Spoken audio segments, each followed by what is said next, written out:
The recycling unit shouldn't have been making that sound. Marcus Chen pulled his maintenance scanner from his belt, frowning at the irregular rhythmic thumping echoing from deep within the waste processing system. In 12 years aboard Titan mining station, he'd heard every mechanical noise the old facility could produce. This wasn't one of them. The station's lower levels stretched endlessly through dimly lit corridors, filled with the constant hum of life support systems and/or processors. Most crew members avoided this section unless absolutely necessary. Too many pipes leaked mysterious fluids, and the artificial gravity sometimes flickered without warning. Perfect for hiding, Marcus realized as he approached the recycling unit's access panel. He keyed in his maintenance override and stepped back as the heavy door cycled open with a pneumatic hiss. The smell hit him first, metallic, organic, wrong. Then he saw the eyes. Large dark pools stared back at him from the shadows between the sorting mechanisms. They belonged to something small and distinctly non-human, pressed against the far wall of the recycling chamber, like a cornered animal. "Holy stars," Marcus whispered, his scanner clattering to the floor. The creature flinched at the sound, and he caught a glimpse of silver-blue skin that seemed to shimmer in the maintenance lights. A child, he realized. It's an alien child, no bigger than a human 7-year-old, wearing torn scraps of what might once have been a flight suit. "Hey," he said softly, crouching down to appear less threatening. "I'm not going to hurt you." The child's mouth moved, producing sounds that resolved into broken standard. "Please. No hurt. Hide good. Hide quiet." Her voice was thin, desperate, with an odd harmonic quality that made Marcus's teeth ache. Blood ore, something like blood, had dried in dark patches along her arms. She'd been injured probably for days. "What?" "Your name?" Marcus asked, keeping his voice gentle. "Nix," she whispered. "Ship broken. Family gone. Nix alone now." The words hit Marcus harder than expected. He'd never wanted children of his own, had chosen the isolated life of a station engineer, specifically to avoid complications. But looking at this terrified, wounded child hiding in the waste recyclers, he felt something shift inside his chest. Corporate regulations were clear about alien contact. Protocol demanded immediate reporting to security, followed by quarantine, and transfer to research facilities. Marcus had processed enough reports to know what research meant for specimens like this. "How long have you been here, Nix?" She held up fingers, counting carefully. "Many sleep times." "Water here." She pointed to a condensation pipe. "Food in bins sometimes." She'd been surviving on scraps and recycled water for weeks, maybe longer. The fact that she was still alive spoke to either incredible luck or remarkable resilience. Marcus made his decision. "Come on," he said, extending his hand. "Let's get you somewhere safe." Nick stared at his outstretched palm for a long moment. Then, with the careful deliberation of someone who'd learned not to trust quickly, she reached out and touched his fingers with her own. Her skin was warm, softer than he'd expected, and when their hands made contact, Marcus felt a strange tingling sensation, like static electricity with purpose. "Safe?" she asked, the word heavy with desperate hope. "Safe," he promised, though he had no idea how he'd keep that promise.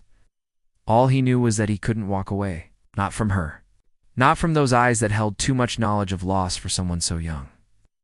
As they left the recycling chamber together, Marcus began mentally cataloging everything he'd need to do. Medical attention, food, somewhere to hide her while he figured out a long-term solution.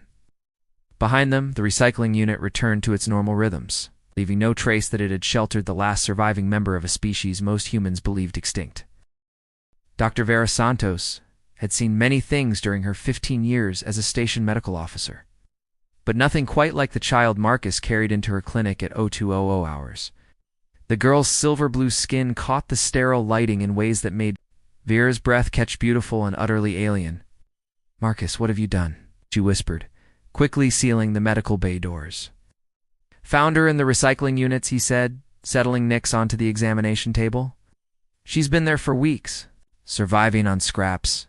Vera approached slowly, noting how the child's large, dark eyes tracked her every movement. "Hello, sweetheart. I'm Dr. Santos. I'm going to help you feel better, okay?" Nix looked between them uncertainly. "Dr. Fix broken?" "That's right." Vera began her examination, amazed by the child's anatomy. 3 hearts, she noted silently. Respiratory system unlike anything in the medical databases. And a nervous system that seemed to extend into those distinctive skin patterns that shifted color with her emotions. As Vera worked, Nix began to speak. In fragments, her ship had been attacked by bad metal flyers. Her family had hidden her in an escape pod before the ship exploded. She'd drifted for days before crashing on Titan's surface, then crawled through maintenance tunnels to reach the station. Kithri Vera breathed, recognizing the species from classified reports. "Marcus, she's Kithri." The genocide had been swift and brutal. Corporate interest had declared the Kithri homeworld rich in rare minerals, but the natives had refused to relocate. Within 6 months, the entire species had been declared extinct due to natural planetary disasters. Natural disasters didn't leave children hiding in escape pods. "They're supposed to be all dead," Marcus said quietly. "Not all," Nix whispered, her skin cycling through deep purples and grays. "Some hide, some run, but hunters find most." Hands stilled. Hunters. Ships with no windows. "Take Kithri for the sleeping rooms. Make us not alive but not dead. Use our speaking-to machine's gift for their work." The medical scanner in Vera's hand chimed, and she looked down at readings. That shouldn't exist. Nix's brain patterns showed neural pathways that interfaced directly with electronic systems. The Kithri could communicate with technology itself, ability that certain corporations would kill for. "We can't report this," Vera said finally. "If corporate finds out she's alive, they'll dissect her," Marcus finished. Vera moved to her medical database, fingers flying over the interface. "I'm going to alter her file. Create a genetic profile that passes as human variant or colony mutation, rare but documented. As far as anyone knows, you've just taken in your orphaned niece from the Proxima settlements. Will it work? It has to." Vera sealed the false records with her medical authorization. "What's her cover name going to be?" Marcus looked at Nix, who was watching their conversation with intelligent eyes that understood more than she let on. "What do you think still, Nix?" The child considered this seriously. "Nix Chen," she said slowly, testing the name. "Nix Chen is ... Safe name?" "Safe name," Marcus confirmed. As Vera finished treating Nix's wounds, she marveled at how quickly the child healed. Another Kithri trait that would need hiding. She programmed a medical bracelet with false readings and slipped it around Nix's wrist. "This will make the machines think you're human," she explained. "But you must never take it off. Understand?" Nix nodded solemnly, then surprised them both by reaching out to touch Vera's hand. "Thank you, Dr. Vera. You saved Nix from the hunters." Gratitude in those ancient eyes nearly broke Vera's heart. She squeezed the small hand gently. "We're family now, sweetheart." Family protects each other. Part 2. The Secret DR. Vera Santos had seen many things during her 15 years as a station medical officer. Nothing quite like the child Marcus carried into her clinic at 0200 hours. The girl's silver-blue skin caught the sterile lighting, in ways that made Vera's breath catch beautiful and utterly alien. "Marcus, what have you done?" she whispered, quickly sealing the medical bay doors. "Found her in the recycling units," he said, settling Nix onto the examination table. "Been there for weeks, surviving on scraps." Vera approached slowly, noting how the child's large dark eyes tracked her every movement. "Hello, sweetheart. Dr. Santos. I'm going to help you feel better, okay?" "Yes." Nix looked between them uncertainly. "Dr. Fix broken?" "That's right." Ra began her examination, amazed by the child's anatomy. 3 hearts, she noted silently. Respiratory system, unlike anything in the medical databases, and a nervous system that seemed to extend into those distinctive skin patterns that shifted color with her emotions as Vera worked. Nix began to speak. In fragments, her ship had been attacked by bad metal flyers. Her family had hidden her in an escape pod before the ship exploded. She drifted for days before crashing on Titan's surface, then crawled through maintenance tunnels to reach the station. Kithri Vera breathed, recognizing the species from classified reports. Marcus, she's Kithri. The genocide had been swift and brutal. Corporate interests had declared the Kithri homeworld rich in rare minerals, but the natives had refused to relocate. Within 6 months, the entire species had been declared extinct due to natural planetary disasters. Natural disasters didn't leave children hiding in escape pods. They're supposed to be all dead, Marcus said quietly. At all? Nyx whispered, her skin cycling through deep purples and grays. Some hide, some run, but hunters find most. Vera's hands stilled. Hunters. Ships with no windows. Take Kithri for the sleeping rooms. Make us not alive but not dead. Use our Speak-Into Machine's gift for their work. The medical scanner in Vera's hand chimed, and she looked down at readings. That shouldn't exist. Nyx's brain patterns showed neural pathways that interface directly with electronic systems. The Kithri could communicate with technology itself, ability that certain corporations would kill for. We can't report this, Vera said finally. If corporate finds out she's alive, ... they'll dissect her, Marcus finished. Vera moved to her medical database, fingers flying over the interface. I'm going to alter her file. Create a genetic profile that passes as human variant outer colony mutation. Rare but documented. As far as anyone knows, you've just taken in your orphan niece from the Proxima settlements. Will it work? It has to. Vera sealed the false records with her medical authorization. What's her cover name going to be? Marcus looked at Nyx, who was watching their conversation with intelligent eyes that understood more than she let on. What do you think, still, Nyx? The child considered this seriously. Nyx Chen, she said slowly, testing the name. Right. Nyx Chen is ... safe name. Safe name, Marcus confirmed. As Vera finished treating Nyx's wounds, she marveled at how quickly the child healed. Another Kithri trait that would need hiding. She programmed a medical bracelet with false readings and slipped it around Nyx's wrist. This will make the machines think you're human, she explained, but you must never take it off. Understand? Nyx nodded solemnly, then surprised them both by reaching out to touch Vera's hand. Thank you, Dr. Vera. You've saved Nyx from the hunters. The gratitude in those ancient eyes nearly broke Vera's heart. She squeezed the small hand gently. We're family now, sweetheart. Family protects each other. Part 3. The investigation inspector Joran Blake prided himself on noticing details others missed. It was why corporate security had sent him to investigate the anomalous energy readings detected on Titan mining station 3 weeks ago. What he hadn't expected was to find Marcus Chen suddenly playing father to a supposed niece. Blake reviewed the files again in his temporary office. Chen had worked alone for 12 years, never mentioned family, never took personal leave. Now suddenly he had guardianship of a child from the outer colonies? The medical records looked legitimate, but something felt wrong. He watched through the security feeds as Chen walked through the corridors with the girl Nyx, according to her file. She was small, pale in a way that suggested poor nutrition, with dark hair that seemed to absorb light. Normal enough, except for how she moved. Too careful, too aware of her surroundings for a child supposedly raised on a peaceful mining colony. Blake made his move during the afternoon shift change. Timing his approach when Chen would be in reactor bay, he found the girl in Chen's quarters, sitting at a small desk with what appeared to be homework. Nyx Chen said, activating his recording device. She looked up, and Blake felt an odd sensation, like static electricity across his skin. Her eyes were larger than normal, almost luminous in the artificial lighting. You are Inspector Blake, she said. Not a question. How had she known his name? That's right. I'm here to ask you some questions about your arrival on the station. He sat across from her, noting how she positioned herself with clear paths to both exits. Your uncle says you came from Proxima 7. Tell me about your trip. Ship was crowded, many families. Food was ... not good. Her standard was precise, but carried an odd rhythm, like she was translating from another language.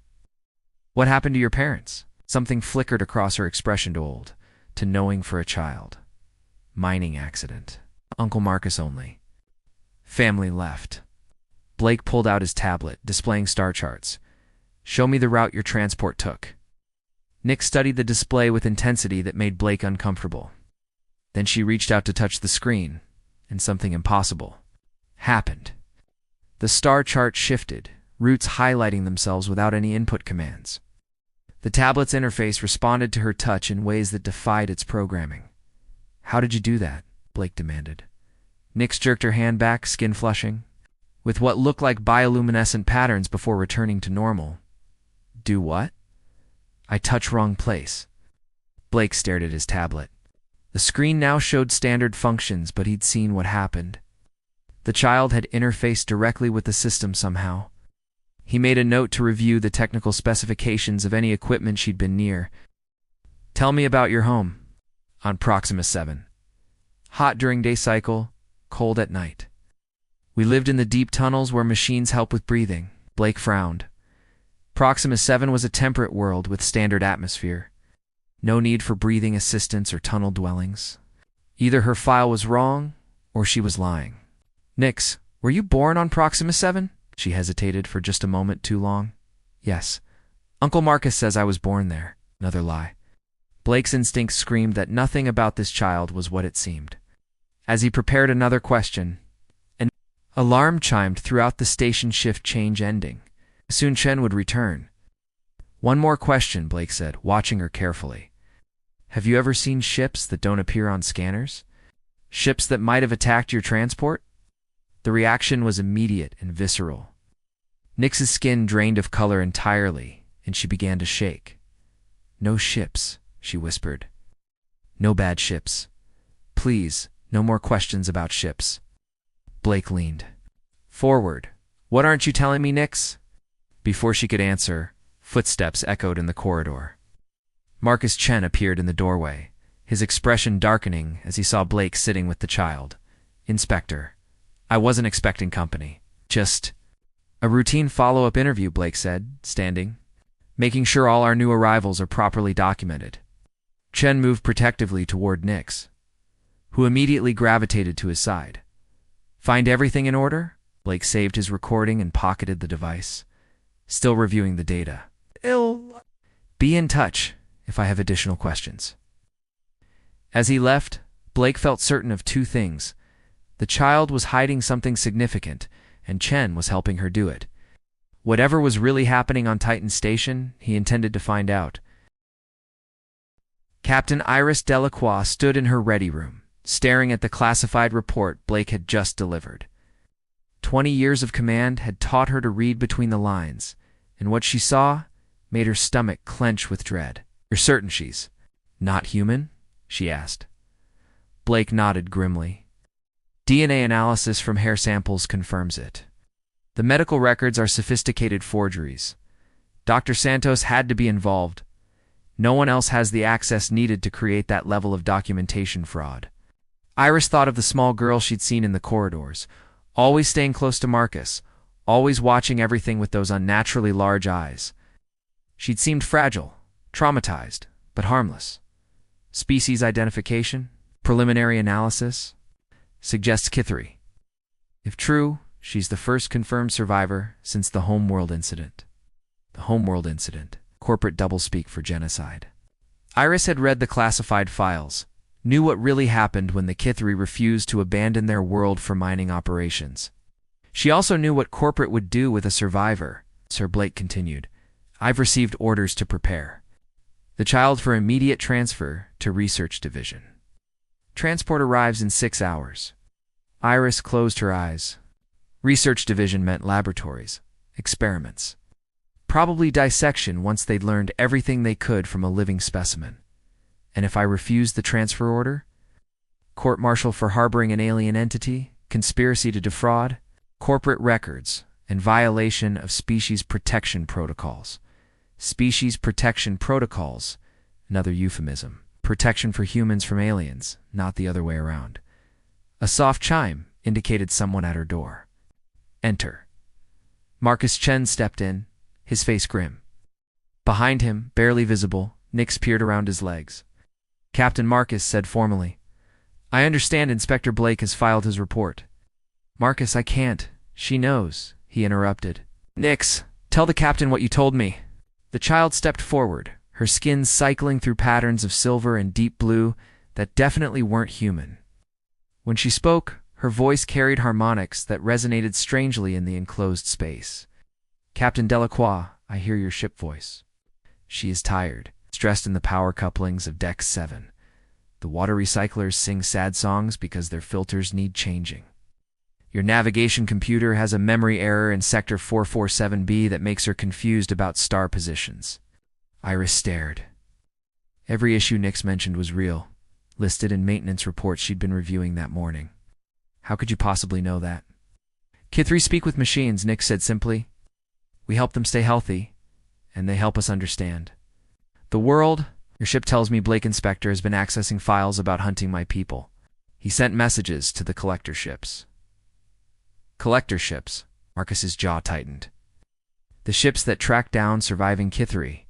Blake's been reporting her location.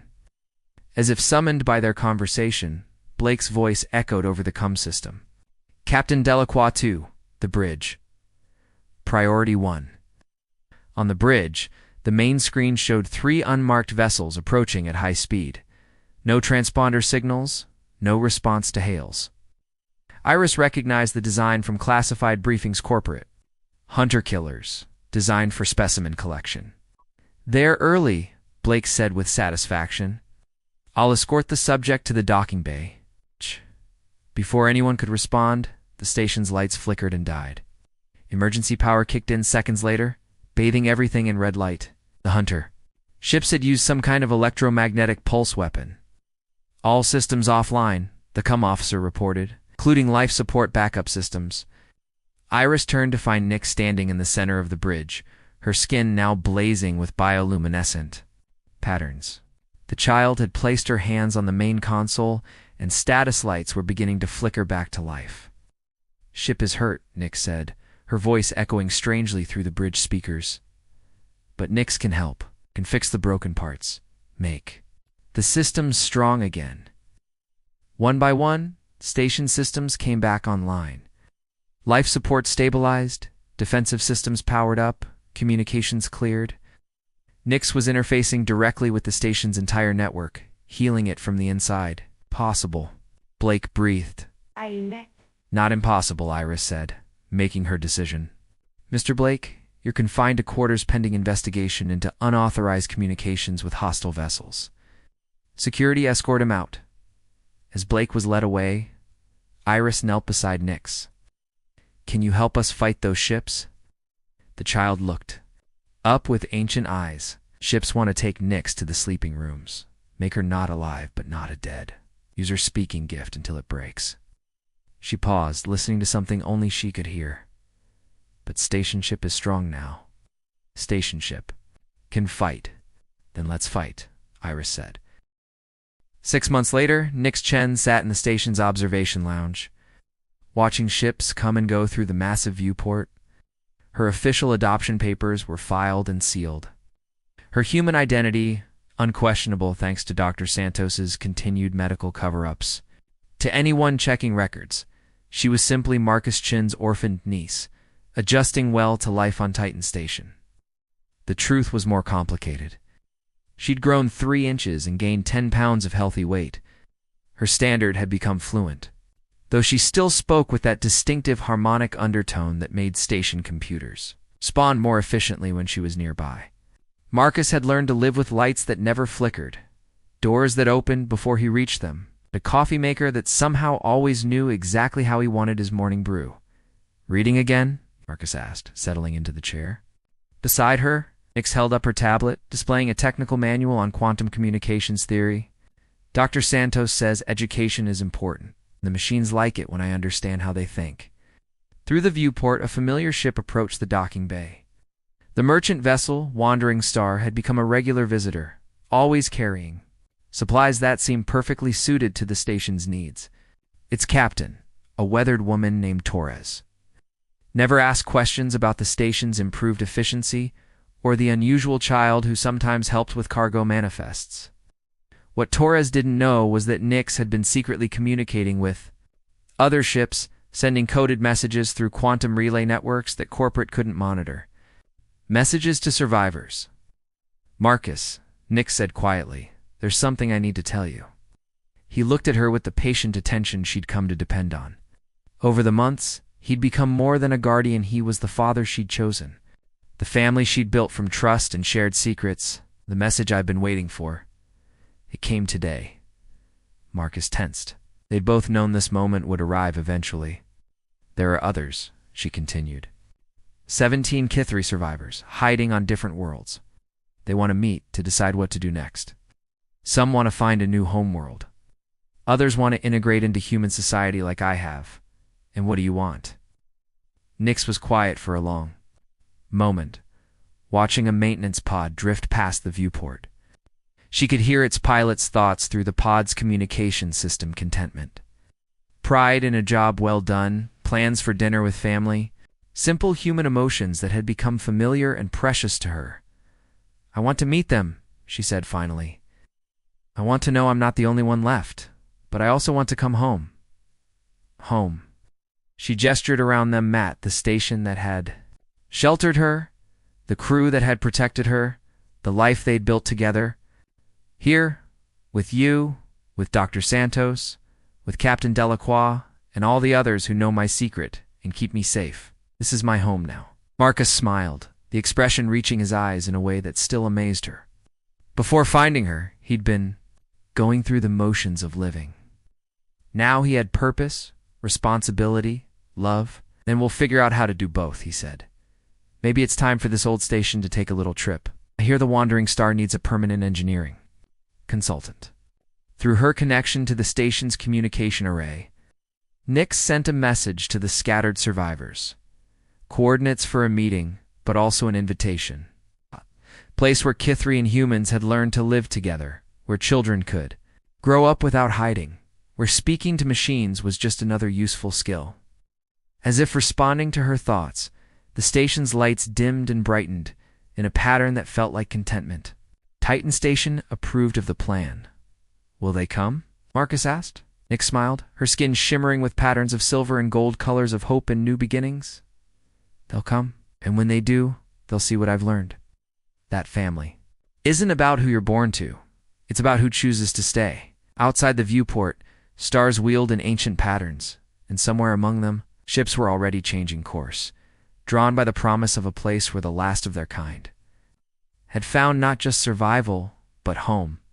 The future, Nix realized, was going to be much more interesting than anyone expected.